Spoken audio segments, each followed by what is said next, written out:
Oke, bismillah, wassalatu wassalamu ala rasulillah. Bertemu lagi di channel saya, channel Miftahun Ni'am.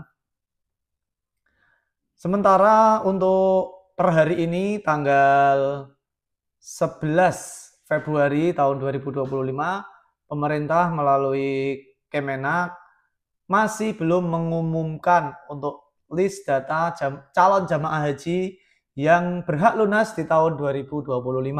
Tapi ada kabar baiknya, dari komentar postingan yang terakhir itu Kemenak atau informasi haji itu menginfokan bahwa insya Allah sebentar lagi dalam pekan ini. Nah, kita tunggu-tunggu, semoga diberikan kemudahan bagi Bapak Ibu semua yang masuk daftar calon jamaah haji tahun 2025 untuk bisa melunasi dan juga bisa melaksanakan haji di tahun ini.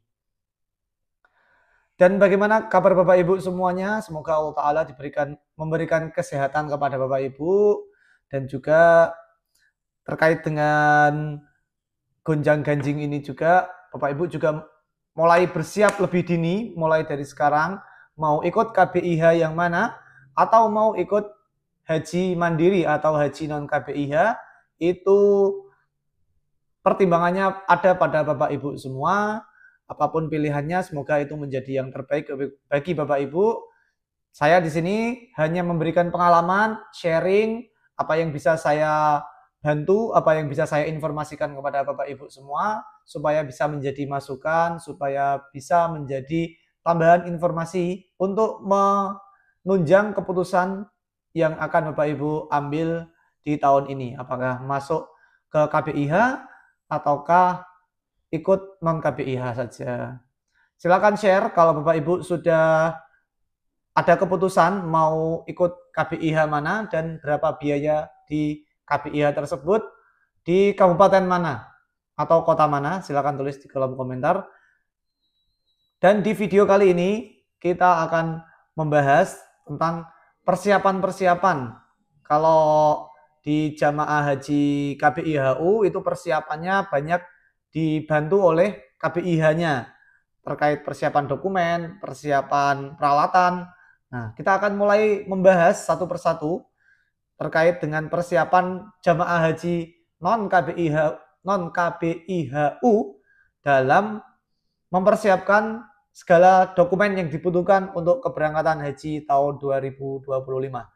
Simak terus video berikut ini.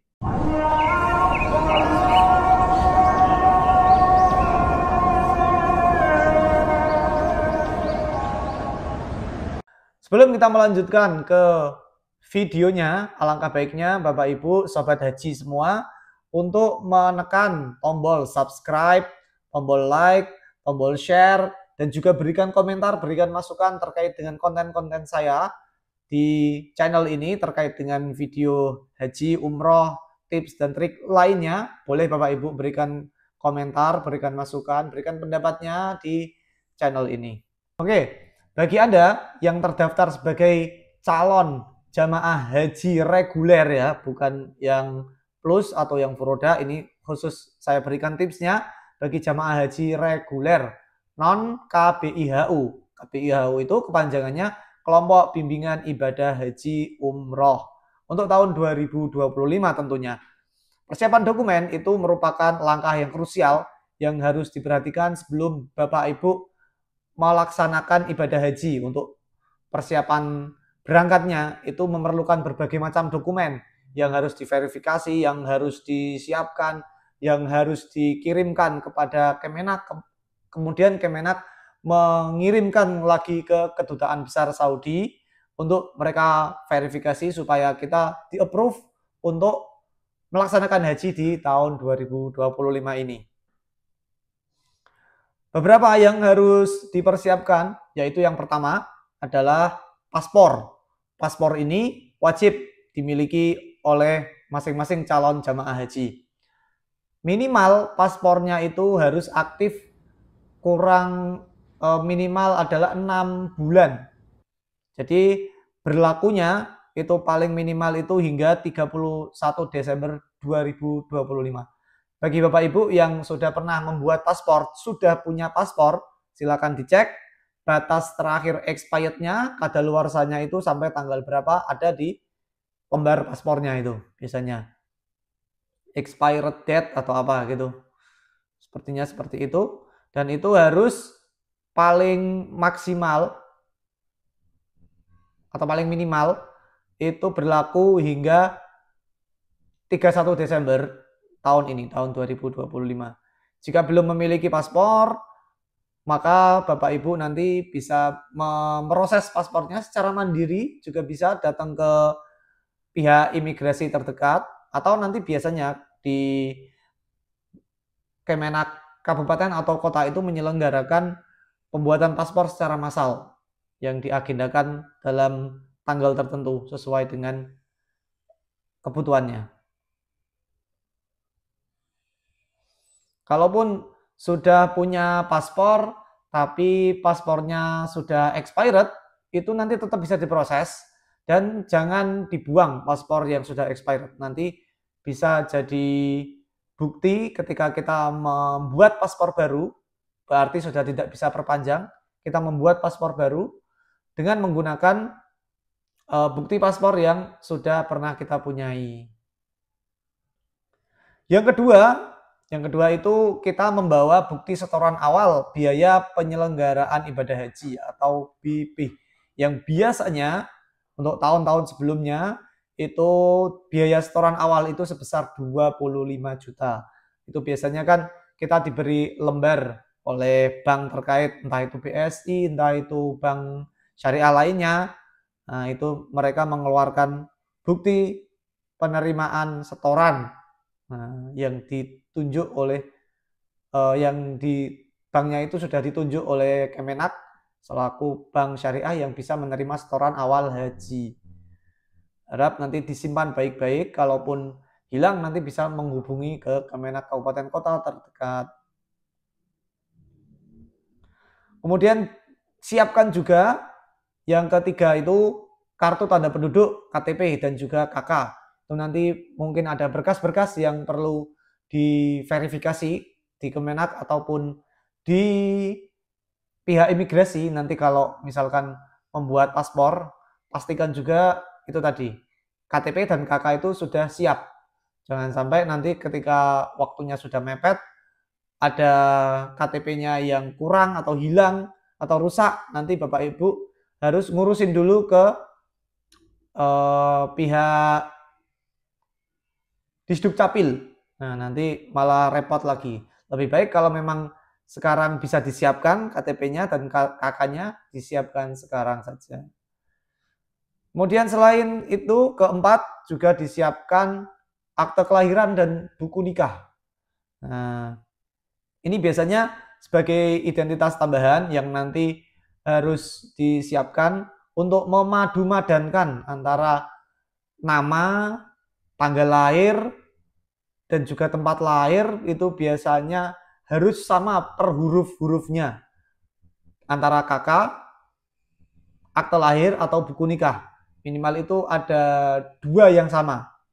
Nah, kemarin juga pernah kejadian itu di ibu saya.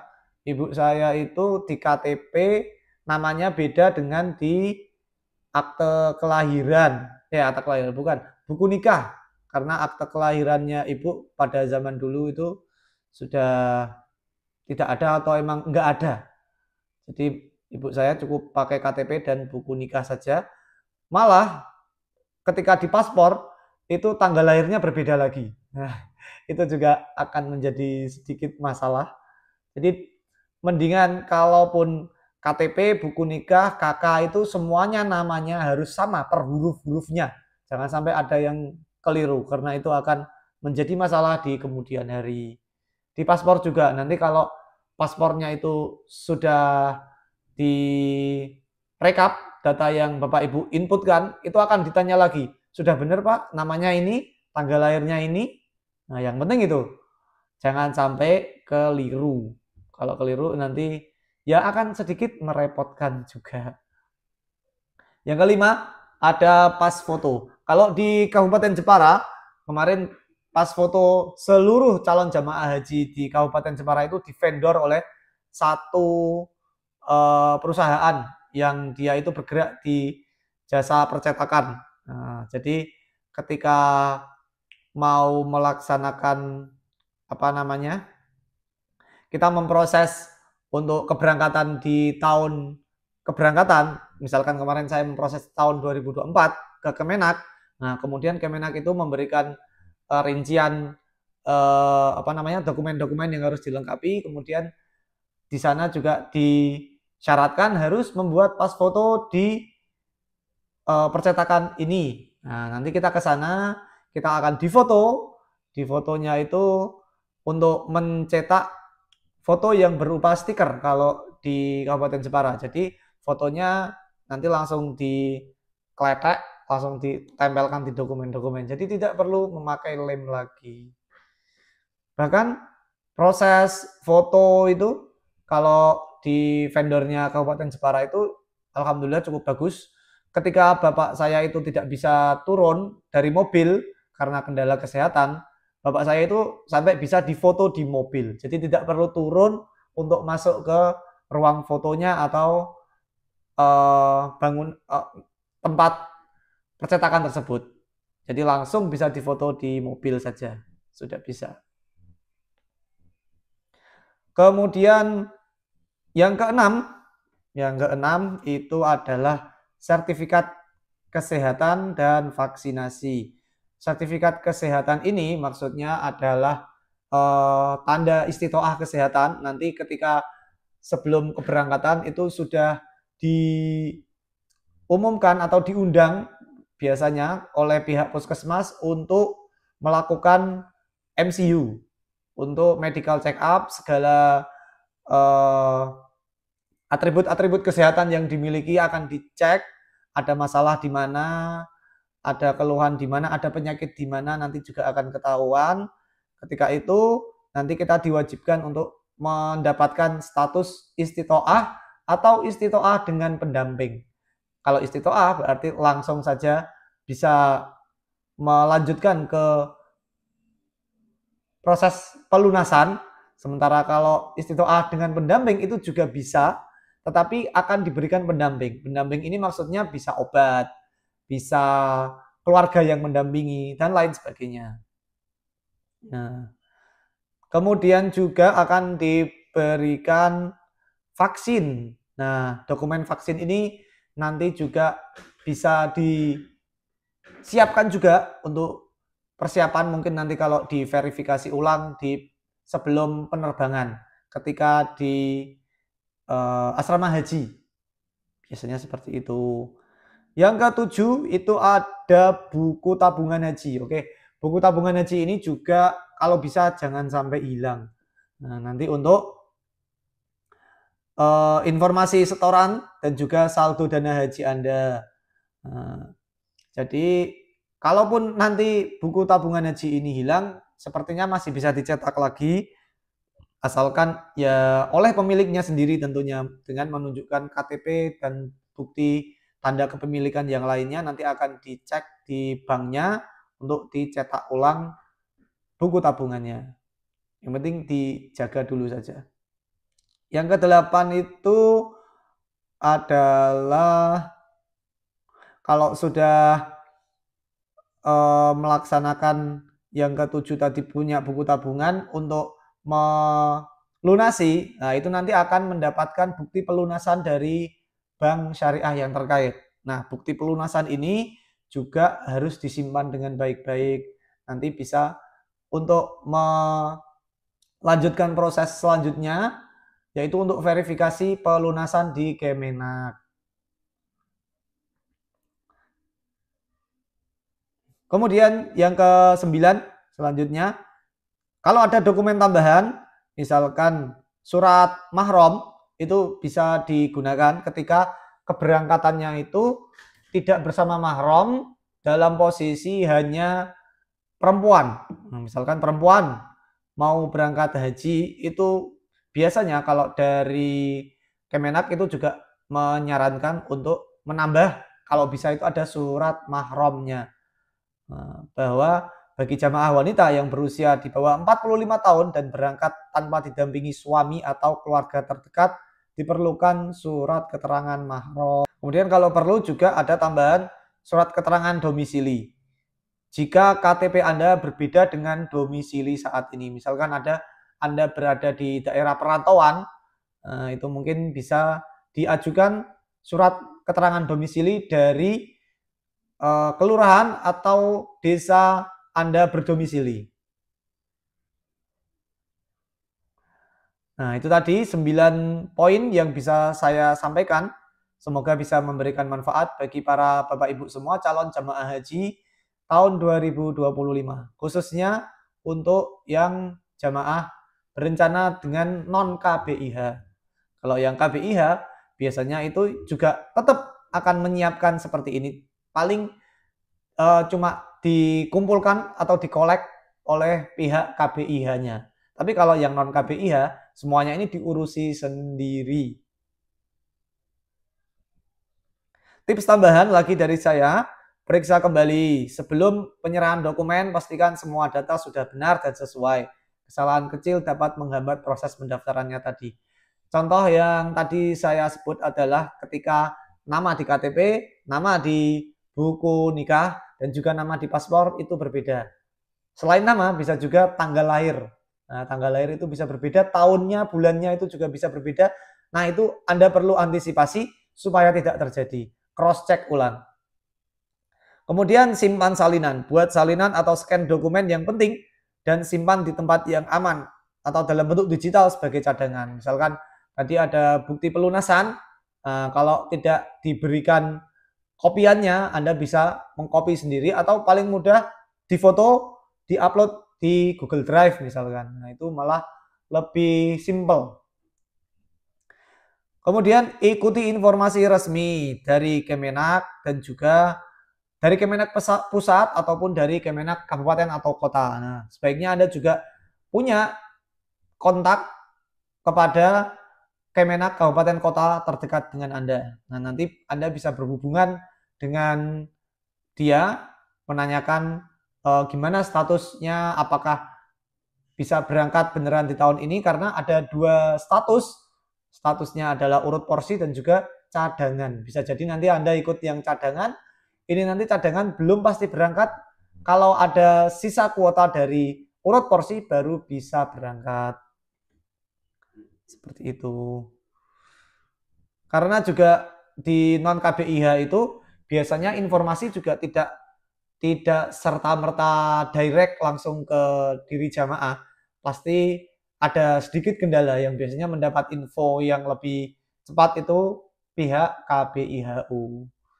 Nah, tidak ada salahnya juga Anda punya kontak KBIHU yang paling Anda kenal dengan baik. Misalkan KBIH A Anda kenal, ya udah catat aja nomor teleponnya. Tapi Anda nggak daftar sebagai anggotanya, cukup menanya-nanyakan info aja. Insya Allah itu juga bisa. Oke, mungkin cukup sekian informasi yang bisa saya sampaikan. Semoga informasi ini bisa menambah pengetahuan Anda, Bapak Ibu semua, Sobat Haji yang menonton video ini. Semoga apa yang saya sampaikan bisa bermanfaat, bisa menambah keberkahan di antara kita. Semoga Bapak Ibu semua diberikan kemudahan dalam melaksanakan haji, keberkahan dalam hajinya, dan juga kembali ke tanah air sampai bertemu keluarga kembali dan dalam keadaan sehat walafiat. Jangan lupa klik like, subscribe, dan juga share, dan juga tulis di kolom komentar apa pertanyaan, komentar, ataupun saran terkait dengan konten saya dan video saya di video-video channel saya ini. Kita akhiri, wassalamualaikum warahmatullahi wabarakatuh.